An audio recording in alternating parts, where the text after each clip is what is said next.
E aí, pessoal, tudo bem? Pessoal, deixa eu falar sobre a questão da salvação, especificamente sobre a questão da perda, né? Se pode perder, se não pode perder. Eu sei que tem muita gente com dúvida a respeito desse assunto, que eu acredito que muitos não foram esclarecidos como convém, né? O que a Bíblia fala a respeito desse assunto, né? Qual o nosso proceder em relação a isso? Uma vez que nós somos salvos eternamente, nada pode comprometer isso, né? É irreversível a questão da salvação, né? Então eu sei que é bom falar sobre isso para a gente não se equivocar no nosso proceder, né? Certa vez Paulo disse que ele tivera morrido para Cristo, né? Cristo vivia nele, a vida que ele vivia na carne vivia agora na fé no Filho de Deus, o qual lhe amou e se entregou por ele e pela igreja. Então nós podemos perceber que nós não somos mais de nós mesmos. Primeira consideração.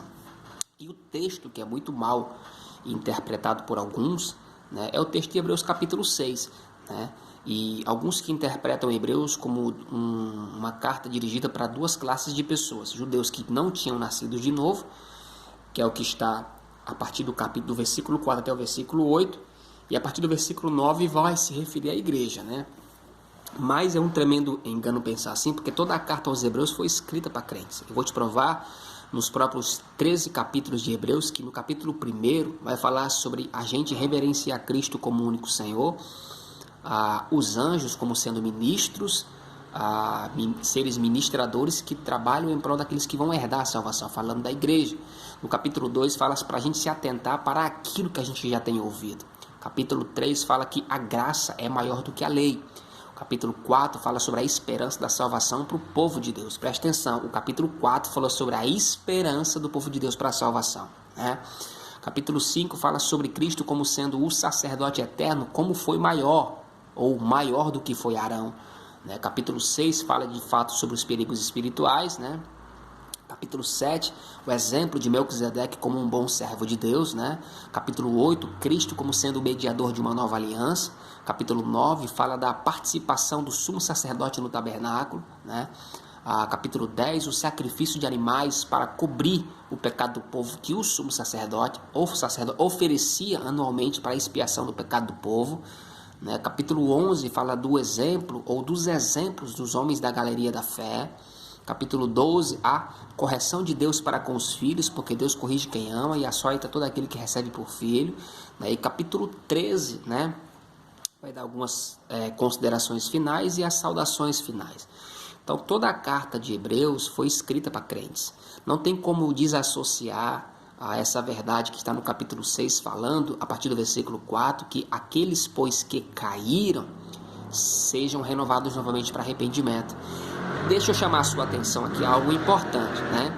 Eu sei que muita gente pensa que o pecado para a perda da salvação é devido à prostituição, né? O adultério é um pecado que para muitos líderes religiosos é a cobra de 7 cabeças, né? É um marco dentro do conceito de pecado. Aí mentir fica para segundo plano, ser desonesto fica para terceiro plano. É umas coisas que esse povo inventa que eu fico às vezes...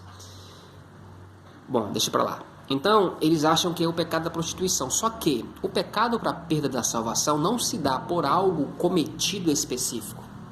Grave isso, né? Obviamente que a gente vai entender que o próprio texto vai dizer, falando pra gente no capítulo 2, se atentar com diligência àquilo que a gente tem ouvido, né? Então, obviamente que poderiam surgir novos ensinamentos, novos pensamentos, novas doutrinas que poderiam comprometer a fé daqueles homens que nasceram de novo, né?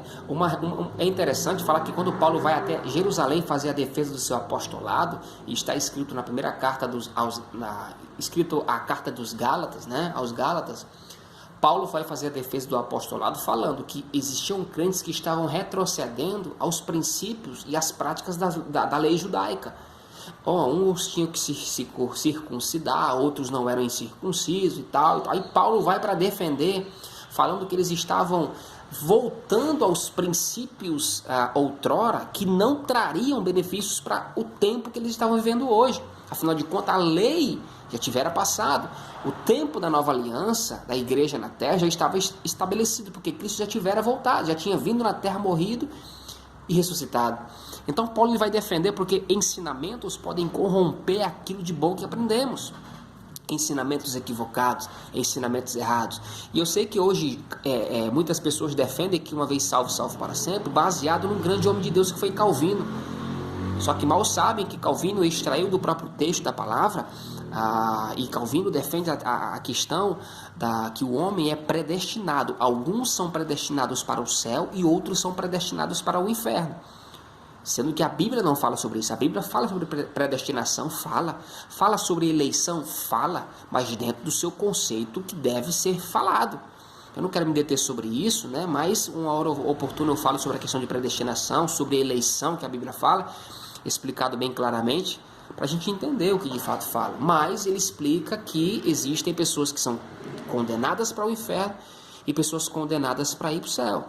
Então, a predestinação, ou até mesmo a eleição, né, ou a salvação eterna incondicional, está nas mãos de Deus, sendo que a nossa responsabilidade é tirada de cena.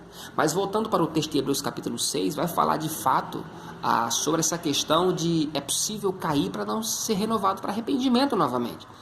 Eu sei, querido, que muita gente já está, eu briguei com Deus, o Espírito Santo, eu perdi minha salvação. Não é assim, querido.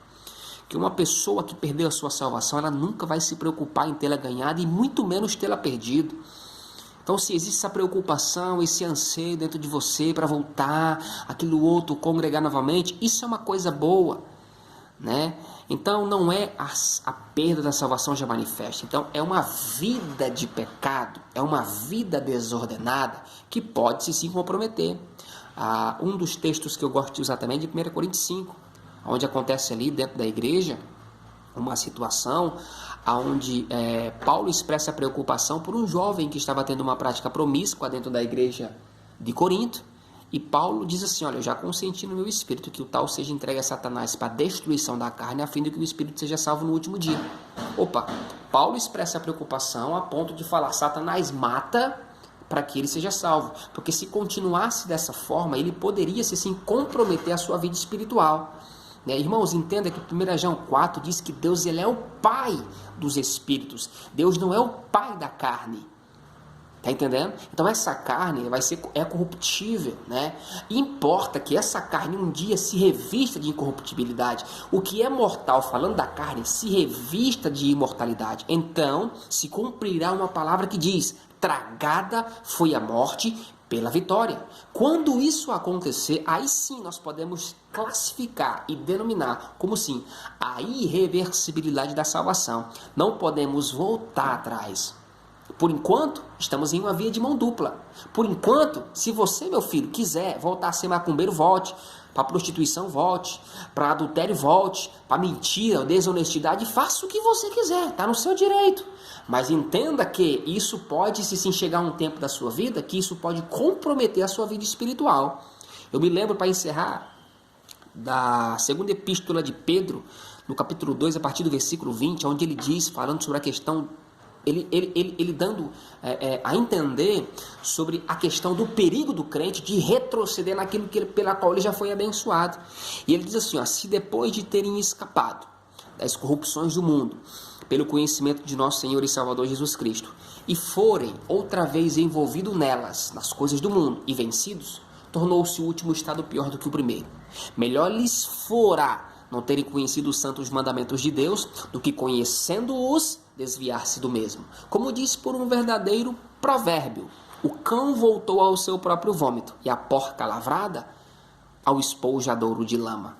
Entendendo que é melhor não conhecer do que conhecer e transgredir aquilo que conhece. Porque a Bíblia diz, irmãos, aquilo que muito é dado, muito será exigido. Eu não estou ignorante a respeito das coisas divinas, porque eu já nasci de novo. Paulo diz aos romanos que cada um prestará contas de si mesmo diante de Deus. Só se presta conta diante de Deus aquele que é responsável pelos seus atos. Eu não vou prestar contas diante de Deus da minha família, daquilo que eles fizeram, mas eu vou prestar contas diante de Deus da minha família, daquilo que eu ensinei, daquilo pelo qual eu os corrigi, eu os repreendi. Está entendendo? Então há uma responsabilidade de cada um daquilo que faz em vida, e que sim pode comprometer a salvação. Pode sim comprometer a vida no espírito. Então, para que fique bem claro, né, ainda é tempo de voltar, ainda é tempo de se reconciliar, porque eu sei que muita gente que caiu, né, pode estar com esse senso de peso de não ser renovado para arrependimento por causa dessa sentença de líderes que mais pressionam o corpo de Cristo que propriamente abençoam, né? As pessoas podem estar até mesmo aprisionadas por esse sentimento, não tenho mais eu não consigo mais voltar, aquilo outro, eu acho que eu não tenho mais jeito. Você tem jeito sim, você pode voltar, você tem direito de ser absolvido desse pecado, porque a perda da salvação não se dá da noite para o dia. Não se dá de uma semana de pecado, um mês de pecado, um ano de pecado, 2 anos de pecado. Deus assim o sabe. Porque a Bíblia diz que Deus dá tempo para que haja arrependimento. Uma vez que não há tempo de arrependimento, certamente Deus o sabe de como está a nossa estrutura interna, de como está a nossa vida, o nosso coração. E só Ele tem o direito de julgar. Por isso, a gente tem que levantar a nossa cabeça, voltar para o nosso lugar, de onde nós nunca deveríamos ter saído, para que Deus possa nos abençoar. Então, fico com essa palavra, que Deus te abençoe, zele pela sua salvação, preze pela sua salvação, porque ela vai se manifestar no último tempo, ou no último dia. Deus te abençoe.